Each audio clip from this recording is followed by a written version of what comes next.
नमस्कार, जय हिंद, वंदे मातरम। आप सभी विद्यार्थियों का स्वागत है आपके अपने यूट्यूब प्लेटफॉर्म उदय एजुकेशन में। विद्यार्थियों, इस वीडियो में बात करेंगे कक्षा 9वीं वार्षिक परीक्षा 2026 की दृष्टि से इम्पोर्टेंट आपके सामाजिक विज्ञान के पेपर के बारे में, जो कि आज होने वाला है। विद्यार्थियों, उस पेपर की दृष्टि से वेरी मोस्ट इंपॉर्टेंट ये प्रश्न पत्र रहने वाला है। इस वीडियो को पूरा अंत तक देखिएगा, बिल्कुल आपको काफ़ी फायदा होने वाला है। तो विद्यार्थियों, वीडियो को अंत तक देखिएगा, आपके मित्रों तक आगे भी शेयर जरूर कीजिएगा। सबसे पहले आपके प्रथम प्रश्न के अंतर्गत आएंगे ऑब्जेक्टिव टाइप के क्वेश्चन, यानी वस्तुनिष्ठ प्रश्न। इसमें पहला प्रश्न है कि फ्रांसीसी क्रांति के दौरान फ्रांस की राजगद्दी पर कौन बैठा था। आपको बताना है कि फ्रांसीसी क्रांति के दौरान फ्रांस की जो राजगद्दी है वहाँ पर कौन बैठा था।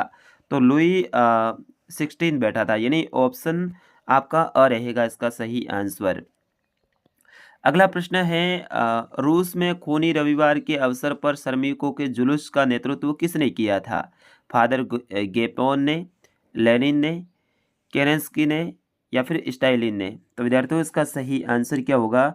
जो रूस में खूनी रविवार है उस अवसर पर श्रमिकों के जुलूस का जो नेतृत्व है वो फादर गेपोन ने किया था, यानी ऑप्शन अ रहेगा इसका सही आंसर, फादर गेपोन। अगला प्रश्न है निम्नलिखित में से कौन सा भारत के उत्तर पश्चिम भाग में सर्दियों के दौरान वर्षा का कारण बनता है, यानी किसके कारण से सर्दी के मौसम में भारत का जो उत्तर पश्चिमी भाग है वहां पर बारिश करवाता है। चक्रवाती अवदाव, पश्चिमी विक्षोभ, मानसून की वापसी, दक्षिण पश्चिमी मानसून। तो विद्यार्थियों, इसका सही आंसर क्या होगा, पश्चिमी विक्षोभ, यानी ऑप्शन ब रहेगा इसका सही आंसर। विद्यार्थियों, आज आपका पेपर होने वाला है, उसकी दृष्टि से बहुत इंपॉर्टेंट ये प्रश्न पत्र रहेगा। अगला प्रश्न है लोकतंत्र सरकार का वह रूप है जिसमें शासकों का चुनाव किया जाता है राजा के द्वारा, जनता के द्वारा, धनवान लोगों के द्वारा या फिर ऊपर के सभी। तो विद्यार्थियों, लोकतंत्र वह सरकार है जिसमें शासकों का चुनाव है वो जनता के द्वारा किया जाता है, द पीपल, यानी जनता। ठीक है। अगला प्रश्न है भारतीय संविधान सभा की पहली बैठक कब आयोजित हुई थी। 1946, 1940, 1935 या फिर 1949। तो आपको बताना है कि भारतीय संविधान सभा की पहली बैठक है वो कब हुई थी। तो ये हुई थी 1946 में, ऑप्शन अ रहेगा इसका सही आंसर। अगला प्रश्न है ईवीएम का क्या मतलब है, यानी ईवीएम क्या होती है। Electronic volt machine, electronic wedding machine, electronic voting machine, इनमें से कोई नहीं। तो ईवीएम का फुल फॉर्म क्या होता है, इलेक्ट्रॉनिक वोटिंग मशीन, यानी ऑप्शन स रहेगा इसका सही answer, electronic voting machine. English medium के विद्यार्थी भी इसको पढ़ सकते हैं। अगला प्रश्न की ओर बढ़ेंगे। अगला प्रश्न है निम्नलिखित में से कौन सा राजनीतिक कार्यपालिका का हिस्सा है। जिला कलेक्टर, गृह मंत्रालय के सचिव, गृह मंत्री, पुलिस महानिदेशक। तो विद्यार्थियों, इनमें से कौन सा है वो राजनीतिक कार्यपालिका का हिस्सा है, ये आपको बताना है। विद्यार्थियों, आप भी बताइएगा इसका सही आंसर क्या होगा। राजनीति की बात हो रही है तो इसमें रहेगा गृह मंत्री। गृह मंत्री है वो राजनीतिक कार्यपालिका का हिस्सा होता है। अगला प्रश्न है निम्नलिखित में से कौन सी अचल पूंजी है। उपकरण एवं मशीनें, उर्वरक एवं कीटनाशक, मिट्टी या फिर बीज। तो इसमें उपकरण और मशीनें, ऑप्शन अ रहेगा इसका सही आंसर। अगला प्रश्न है निम्नलिखित में से कौन सी एक प्राथमिक गतिविधि है। तो तीनों ही गतिविधियों को ध्यान से आप देख लीजिएगा, प्राथमिक, द्वितीयक और तृतीयक गतिविधि।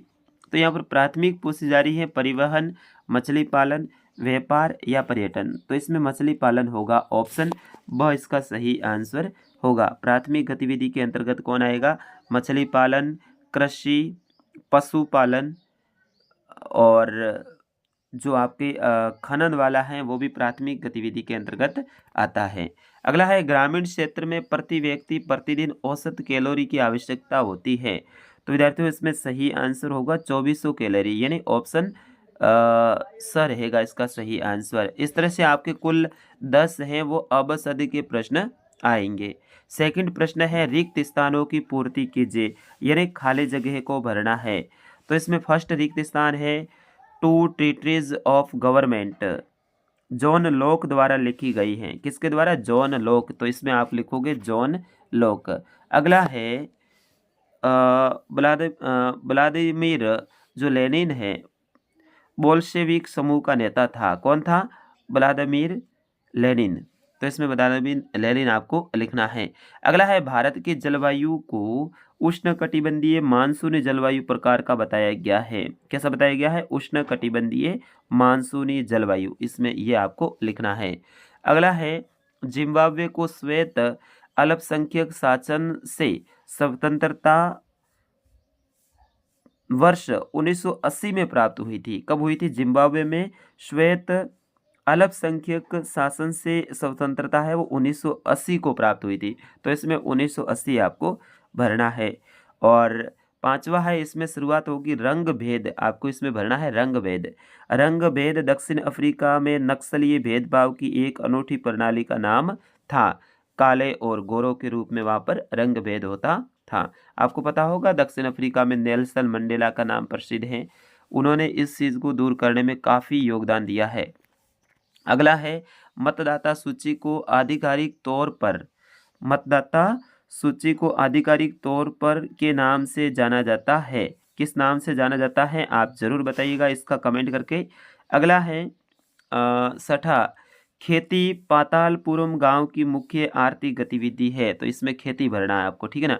और अगला है जनसंख्या की गुणवत्ता अंततः देश का विकास दर तय करती है। जनसंख्या कैसी है, युवा है, कितने शिक्षित हैं, तो वो देश की विकास दर है उसको तय करती है। तो यहाँ पर विकास दर आपको भरना है। आगे के जो प्रश्न हैं वो आपके रहेंगे अति लघुतरात्मक 1-1 नंबर के। तो क्रांति से पहले फ्रांसीसी समाज जिन 3 अरेस्टो में विभाजित था उनके नाम पादरी, कुलीन और आम लोग था, ठीक है ना। पादरी वर्ग, कुलीन वर्ग और आम लोग, इन 3 भागों में वो बटा हुआ था। अगला प्रश्न है कुलकों के बारे में आप क्या जानते हैं।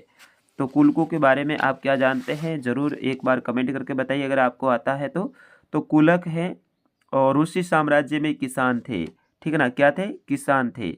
अगला है भारत की जलवायु को प्रभावित करने वाले कारक क्या है।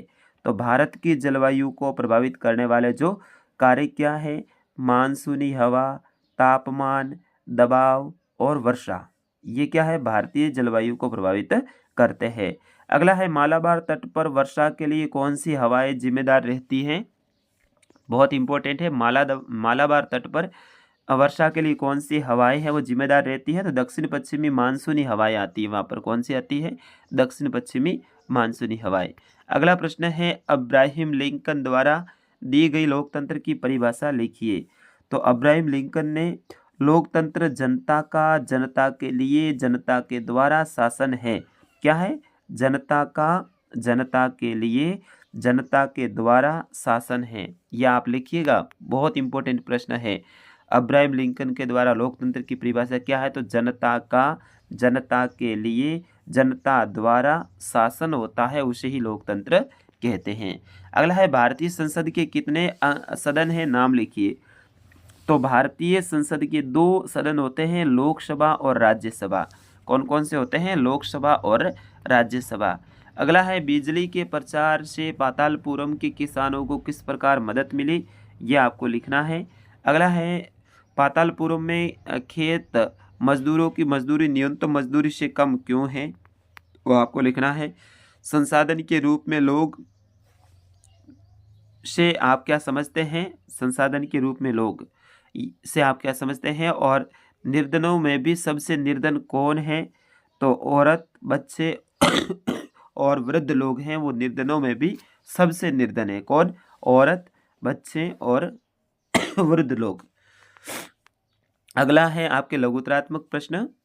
तो इसमें चौथा प्रश्न है 1917 में जार का निरंकुश शासन क्यों खत्म हो गया था, ये आपको बताना है, बहुत इंपॉर्टेंट है। पांचवा है प्रथम विश्व युद्ध का रूसी अर्थव्यवस्था पर प्रभाव का संक्षेप में वर्णन कीजिए। छठा है अरुणाचल प्रदेश में सूर्योदय पश्चिम में गुजरात की अपेक्षा 2 घंटे पहले होता है, लेकिन दोनों राज्यों में घड़ियां एक ही समय दर्शाती हैं, यह किस प्रकार होता है। तो समय है वो देशांतरों के कारण होता है।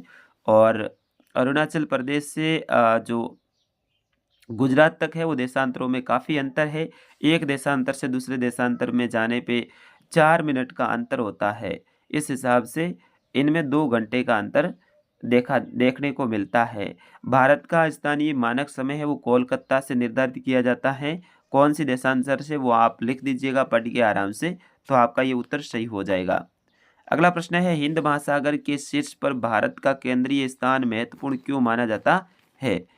अगला है, राष्ट्रीय रोजगार गारंटी अधिनियम 2005 की मुख्य विशेषताएं आपको लिखनी है। नवा प्रश्न है, उन सामाजिक और आर्थिक समूहों की पहचान करें जो भारत में निर्धनता के सक्षम निरूपाय यानी अति संवेदनशील हैं। फिर आगे के जो प्रश्न है आपके लघुतरात्मक सेकंड के अंतर्गत रहेंगे, नदियां देश की अर्थव्यवस्था के लिए क्यों महत्वपूर्ण हैं? क्योंकि नदियों से ही विभिन्न प्रकार की जो विद्युत परियोजनाएं चलती हैं, ठीक है ना, और नदियों से नहरें निकलती है, नदियों से सिंचाई की सुविधाएं उपलब्ध होती हैं, नदियों से पेयजल की सुविधाएं उपलब्ध होती है। तो नदियां देश की अर्थव्यवस्था के लिए महत्वपूर्ण है। नदियों से के ऊपर विभिन्न प्रकार के औद्योगिक संस्थाएं चलती हैं, उद्योग चलते हैं, तो नदियां बहुत इंपॉर्टेंट हैं। अगला है, लोकतंत्र के विपक्ष में प्रमुख तर्क बताइए। लोकतंत्र में विपक्ष यानी एक तो होता है पक्ष, जिसमें बहुमत दल का जो नेता होता है, बहुमत दल की जो पार्टी होती है वो तो पक्ष वाले, और जो बिना बहुमत वाले होते हैं जिसमें अधिक संख्या जिसकी होती है जिस पार्टी की, वो विपक्ष होते हैं सारे। तो विपक्ष के बारे में आपको लिखना है। हमें संविधान की आवश्यकता क्यों है समझाना है। संविधान मतलब देश का कानून, तो उनकी आवश्यकता क्यों होती है वो आपको बताना है। आम चुनाव और उपचुनाव में अंतर बताइए। आम चुनाव क्या होता है, उपचुनाव क्या होता है? तो आम चुनाव है वो पूरे देश में या फिर पूरे राज्य में एक साथ में करवाए जाते हैं, उन्हें आम चुनाव कहते हैं। जबकि उपचुनाव किसी कारणवश किसी क्षेत्र में कोई वहाँ का जो नेता है वो इस्तीफा दे देता है, या फिर उसकी मृत्यु हो जाती है, या फिर कोई अन्य कारणों से वो अपने उस पद को छोड़ के दूसरे अन्य पद पे चला जाता है, तो इस कारण से वहाँ पर दोबारा से चुनाव करवाए जाते हैं, उन्हें कहते हैं उपचुनाव, ठीक है ना। तो दोबारा से जब चुनाव करवाते हैं, मान लो आपका जालोर विधानसभा क्षेत्र है और जालोर में विधायक है, वो है, और जैसे ही सांसद के चुनाव हुए, तो सांसद के चुनाव में उस विधायक ने फॉर्म भरा और वो वहाँ से जीत गए, सांसद बन गए, तो वो सीट जालोर की तो विधायक विधायक वाले तो खाली हो गई। तो वहाँ पर जब दोबारा चुनाव करवाएंगे ना, तो उसे क्या कहते हैं, उपचुनाव कहते हैं। अगला है, मंडल आयोग की नियुक्ति क्यों की गई है, इसने सरकार को क्या सिफारिशें दी थी वो आपको बताना है। और एक ही भूमि पर उत्पादन बढ़ाने के अलग अलग कौन से तरीके हैं समझाने के लिए उदाहरण का प्रयोग भी कीजिए। आगे के प्रश्न दीर्घ उत्तरात्मक रहेंगे। नेपोलियन के उदय को कैसे समझाया जा सकता है।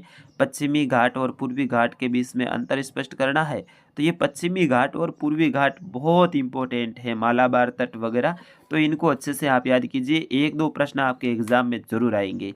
अगला है, शिक्षित बेरोजगारी भारत की एक विचित्र समस्या है। शिक्षित बेरोजगारी भारत की एक विचित्र समस्या है, उनके बारे में लिखना है।